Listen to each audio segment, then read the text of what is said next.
اسلام production 99 قرآن مجید فرقان حمید کی سورۃ العصر۔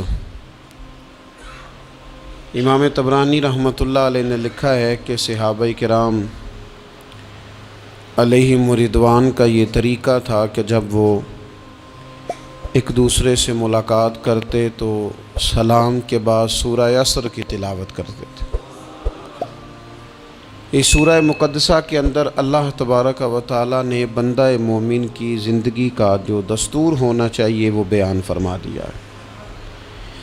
اس کے انتہائی مختصر اور نہایت ہی جامع الفاظ ایک بندہ مومن کو کامیابی کا ایک بڑا رستہ بھی دکھاتے ہیں اور بندہ خسارے سے کیسے بچ سکتا ہے۔ وہ خاص مضمون ہے اس سورہ مبارکہ کا۔ دنیا میں کوئی شخص بھی ایسا نہیں ہے جو زندگی میں کسی بھی موقع پر خسارہ اٹھانا چاہتا ہو، وہ دینی ہو، دنیاوی ہو، مالی ہو، روحانی ہو۔ خسارے سے انسان بچنا چاہتا ہے۔ وہ چاہتا ہے کہ کچھ بھی ہو جائے میں نقصان میں نہ جاؤں۔ میں نے یہ بھی سنا ہے بعض لوگوں سے کہ چلو فائدہ نہ ہو جائے، برابر برابر ہی ہو جائے، لیکن خسارہ نہ ہو، نقصان نہ ہو۔ لوگ خسارے سے گھبراتے ہیں۔ قرآن مجید کی یہ سورہ مبارکہ ہمیں بتاتی ہے کہ خسارے اور نقصان سے بچا کیسے جا سکتا ہے۔ فرمایا والعصر، زمانہ محبوب علیہ السلام کی قسم ہو۔ زمانہ محبوب کی قسم، ان الانسان لفی خسر، بے شک آدمی ضرور نقصان میں ہے، خسارے میں ہے۔ بعض نے ایک باریک فرق بھی کیا ہے، کہتے ہیں نقصان ہوتا ہے جو انسان آمدن کے اوپر کاروبار کرتا ہے اور اگر اس میں فائدہ نہیں ہوتا تو لوگ کہتے ہیں مجھے نقصان ہوا ہے، اور خسارہ ہوتا ہے کہ اس کا راس المال بھی ضائع ہونا شروع ہو جائے۔ راس جب اس کی ضائع ہونے لگے تو کہتے ہیں اب خسارے میں چلا گیا۔ فرمایا ان الانسان لفی خسر، بے شک انسان خسارے میں ہے۔ گویا اس کی جو زندگی ہے یہ اس کے پاس راس ہے، راس المال ہے، وہ بھی اس کا سارا کچھ نقصان میں جا رہا ہے۔ کیا سب کا نقصان میں جا رہا ہے؟ نہیں۔ فرمایا الا الذین آمنوا، سوائے ان لوگوں کے جو ایمان لائے، وعاملوا الصالحات، اور جنہوں نے نیک اعمال کیے۔ فقط ایمان کی بات نہیں کی، ساتھ اعمال صالحہ بھی۔ وہ لوگ نقصان میں نہیں ہیں جو ایمان لائے اور ساتھ انہوں نے اعمال صالح بھی کیے۔ وتواصوا بالحق، پھر ایک دوسرے کو حق کی تاکید کی۔ وتواصوا بالصبر، اور ایک دوسرے کو صبر کی وصیت کی۔ فرمایا کہ انسان نقصان میں ہے جس بندے میں 4 خوبیاں پائی جائیں گی وہ نقصان اور خسارے سے بچے گا۔ دیکھیں نا، ایک آدمی دکانداری کرتا ہے تو اسے سمجھایا جاتا ہے کہ اگر تو چاہتا ہے نقصان سے بچے تو ذرا مال خود لینے جانا، دکان پہ وقت دینا، تو گلے پہ خود بیٹھنا، یہ کچھ چیزیں سمجھائی جاتی ہیں اپنے بچوں کو، بلا مثال و بلا تشبیہ، صرف سمجھانے کے لیے عرض کرتا ہوں۔ قرآن مجید نے کہا ہے اگر خسارے سے بچنا چاہتے ہو تو 4 کام کرو، ورنہ تمہاری زندگی روز بروز نقصان میں جاری ہے، خسارے میں جا رہے ہو، اصل مال بھی ضائع ہو رہا ہے۔ یہ 4 باتیں اگر تم اپنے اندر پیدا کرنے میں کامیاب ہو گئے تو تم خسارے سے بچ گئے۔ کون کون سی؟ الا الذین آمنوا، ایمان لاؤ، پختہ ایمان، یقین کامل کی دولت۔ یؤمنون بالغیب، غیب پر ایمان، طاقتور قسم کا ایمان، ایسا ایمان کہ جو انسان کو اتنا پختہ کر دے کہ اس کے لیے نیکی کے راستے پہ چلنا آسان ہو جائے اور بدی سے خود بخود اس کی طبیعت و چاٹ ہونے لگے۔ پختہ ایمان ہو، مضبوط۔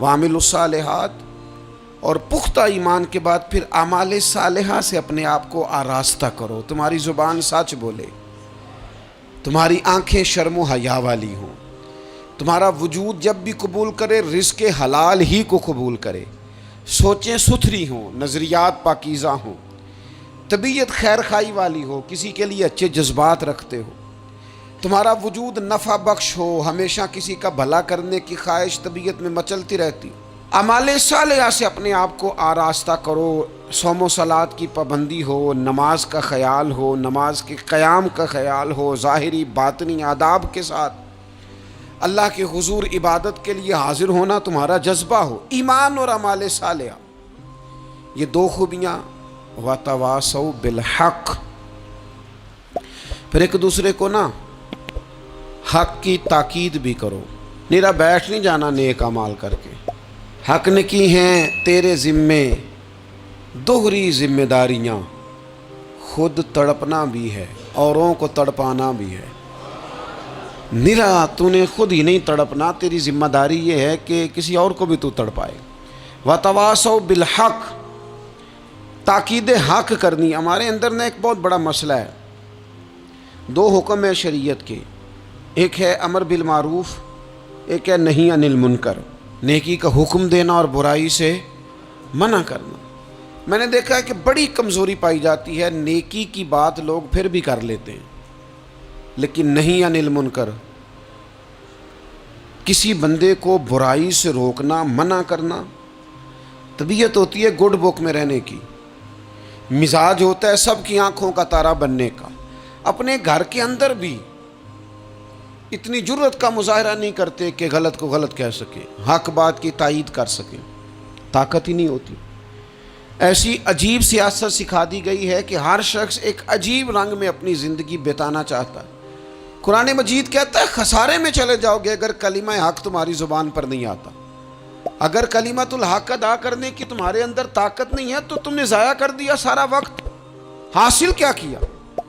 کہیں اگر اپنی برادری، اپنا قبیلہ، اپنا خاندان کسی موقع پر غلط ہے اور سامنے کوئی قبیلہ ٹھیک ہے تو آپ تائید کریں سامنے والوں، آپ کے اندر یہ اخلاقی جرت ہونی چاہیے کہ غلط کو غلط کہہ سکیں اور صحیح کو صحیح کہہ سکیں۔ نبی اکرم علیہ السلام نے فرمایا تم میں سے جو برائی دیکھے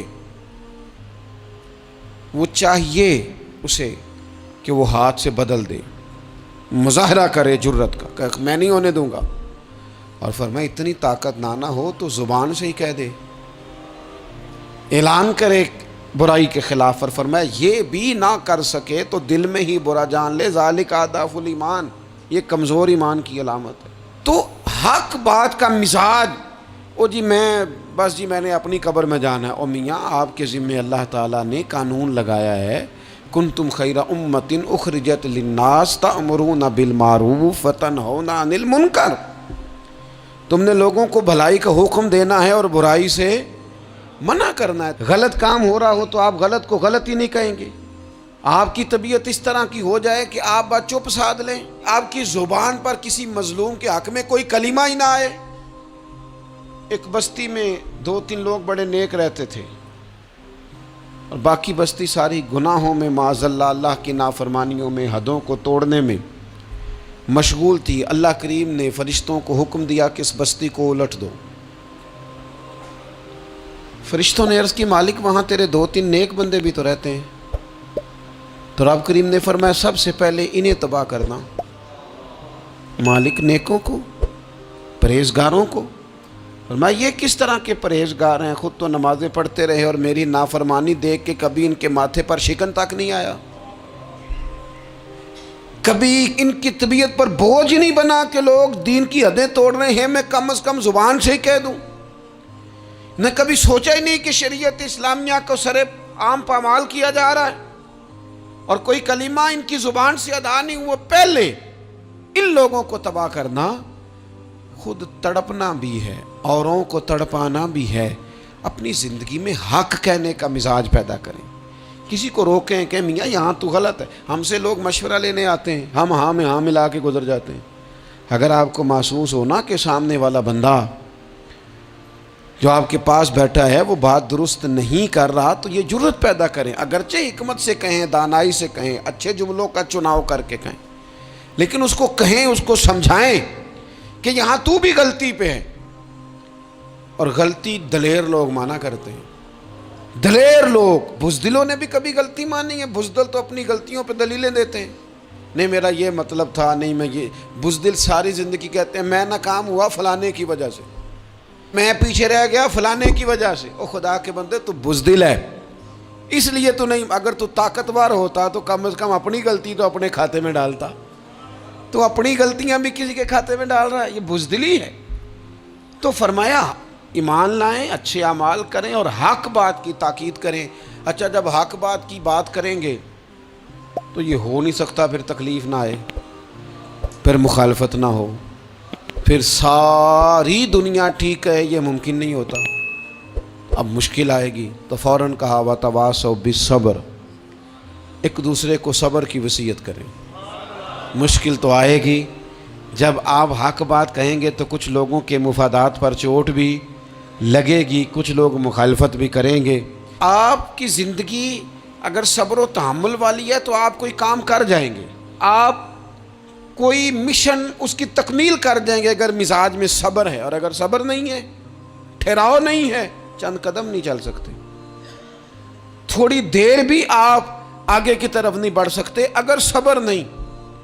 ایک تو یہ ہے نا کہ میرا کمپنی میں گزارا نہیں ہوتا، ایک تو یہ ہے نا کہ میرا دوستوں میں گزارا نہیں ہوتا، اور ایک تو یہ ہے نا میرا دفتر میں صبر نہ ہو.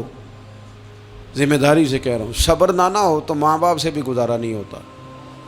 میں ذمہ داری سے کہنے لگا ہوں صبر نہ ہو تو بیوی بچوں کے ساتھ بھی گزارا نہیں ہوتا. آپ کو صبر کرنا ہے. مجھے بتائیے چھوٹا بچہ ہے آپ کا، وہ چھوٹا ہے، اسے پتہ نہیں ہے، وہ کچھ ایسے کام بھی کرتا ہے جو غصے والے ہیں، تو کیا آپ اس بچے کو سزا دیں گے؟ نہیں، آپ صبر کریں گے، آپ سمجھیں گے کہ یہ مقام صبر ہے.